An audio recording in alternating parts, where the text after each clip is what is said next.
Vous savez, pour ce qui est de CNews, au-delà des propos feutrés que nous avons là, certains disent les choses relativement brutalement dans la situation actuelle. Il vous est reproché d'avoir fabriqué un candidat à la présidentielle. J'aimerais avoir votre réaction, mais je vais aller plus loin. Pour ce qui est de votre responsabilité personnelle, vous êtes directeur d'une rédaction. Vous nous assurez ici, avec ce que vous avez répondu, est-ce que vous pouvez m'assurer, pour être clair, qu'il n'y a aucune consigne dans des conférences de rédaction de favoriser telle ou telle idéologie ou telle, je dis bien idéologie, tel ou tel angle favorisant telle ou telle idéologie, et telle ou telle,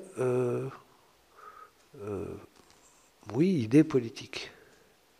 Vous pouvez m'assurer que ça n'est jamais abordé ni orienté dans aucun des moments où vous avez exercé votre responsabilité.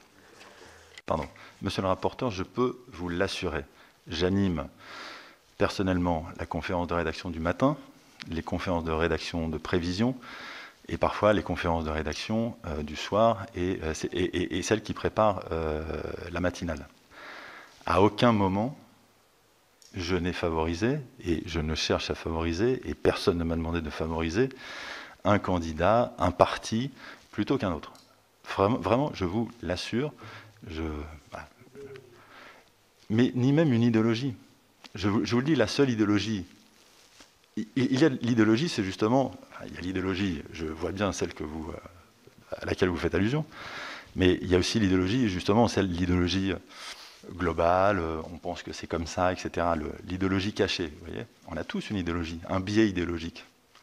Nous avons tous un biais idéologique. Moi, je le sais, je fais attention à ça.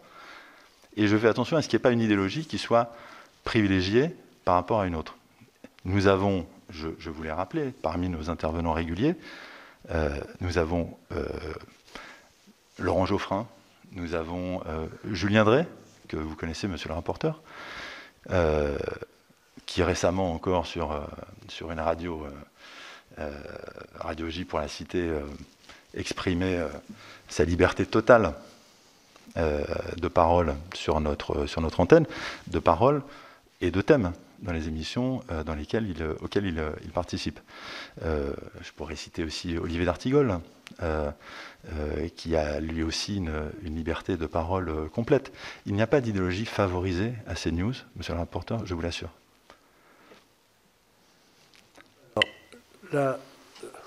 Ce type d'intervenant, ça fait partie des rémunérés ou c'est des intervenants Les intervenants, en fait, quasiment tous les intervenants, hormis ceux qui viennent sur une actualité particulière, sont des intervenants qui viennent. Alors, je ne m'occupe pas de ça personnellement, mais il y a des intervenants qui sont rémunérés, d'autres qui ne le sont pas. Ceux que tout le monde s'arrache sont généralement rémunérés sur nos plateaux, sur les plateaux de BFM, sur les plateaux de LCI. Oui. Donc vous me dites, ceux que vous venez de citer sont rémunérés. Je n'en sais rien. Ah. Je ne sais pas. Mais si j'avais besoin d'appuyer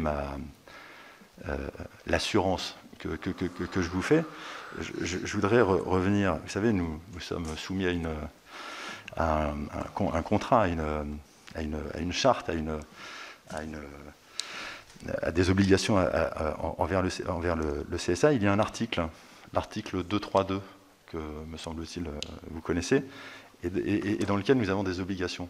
Oui, je les ne pas inciter à des pratiques, des comportements dangereux, respecter les différentes sensibilités politiques, culturelles, religieuses, ne pas encourager les comportements discriminatoires, promouvoir les valeurs d'intégration, de solidarité, prendre en considération dans la représentation à l'antenne la diversité des discriminations. Vous êtes tenu à ça. Ces articles, je les ai encore lus il y a 2 jours en conférence de rédaction.